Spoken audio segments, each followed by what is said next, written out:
Hey there, what's going on, guys? Today, I wanted to talk about motivation. Motivation is a big, big deal in real estate negotiations or real estate sales. And what I wanted to talk about today specifically was the motivation of sellers. So, I had a great question come in by one of my clients that I was working with. They're looking to buy a house. They were asking me a question about did it matter if they were approved for a loan versus not being approved for a loan? Of course, the quick answer is yes, but then the conversation ended up going into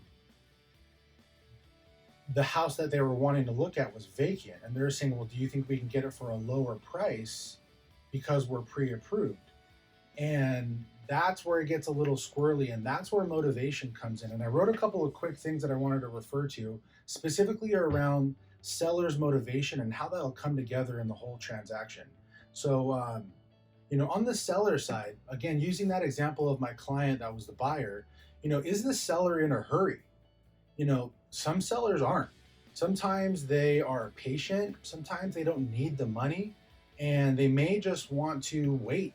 This particular house was on the market just for a week or so it's impossible to really figure out if they're super motivated or if they want to sit on the house and see how much they're able to sell it for down the road. Who knows?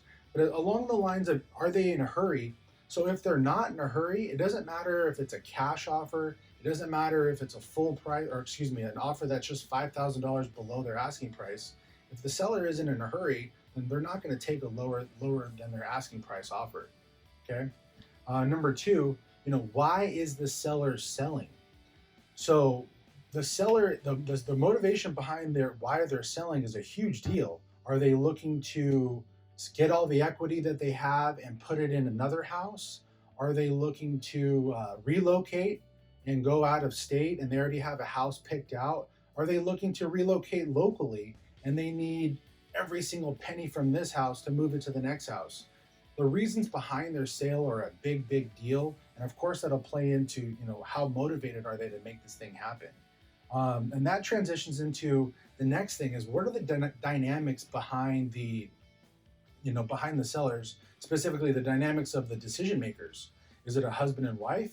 Are they getting divorced? Is it a brother and sister who are trying to sell off mom and dad's house? Are there multiple siblings involved? All of those things come into play, and when you have more people trying to make the decision, or you have different reasons why they're trying to sell it, it becomes an issue within the negotiation. So you need to understand that of who's making the decision and why are they making the decision. um, Banks and foreclosed properties. So some people think, well, oh, the bank's selling the house for $400,000. I heard that you can get a deal with the bank, so I'm going to offer them $350,000. So that's not always the case. Banks are not in the business of keeping real estate within their portfolios. However, they're also not going to leave money on the table.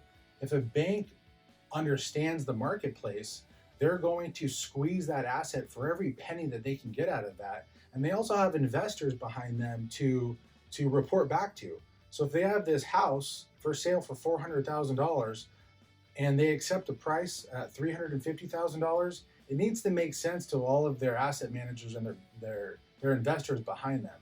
So coming back to, again, the motivation of the seller and of the bank, or excuse me, who are the players? If it's a short sale, that's a whole other conversation that we can talk about in a completely different video. But if it's a bank, they're smart and they're not going to just give homes away for lower than market value.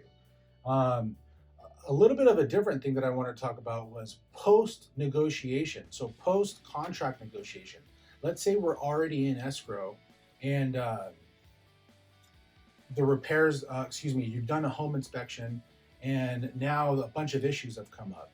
Well, all that stuff goes back to the motivation. How motivated are the sellers to wrap up this deal? How motivated are the buyers to wrap up this deal? But if the sellers, again, if they're relocating to Idaho and they already have a house picked out, and now the buyer's asking for $10,000 of repairs, if they have a ton of equity and they're buying a super cheap house in Idaho, then maybe they'll accept that, but maybe not. You know, um, just because you're in escrow doesn't mean that the seller is going to be forced to do anything that the buyer says within the inspection period or within the escrow process. So I'm hoping that helps clarify, how motivation comes into play, on the seller side. If there are any specific questions that you have around that, or if there's something that I didn't touch on that you feel would be useful for a future video, please do me a favor, shoot me a quick email. I'd love to include that on a future video. So thanks so much for watching. Have a nice day. Bye-bye.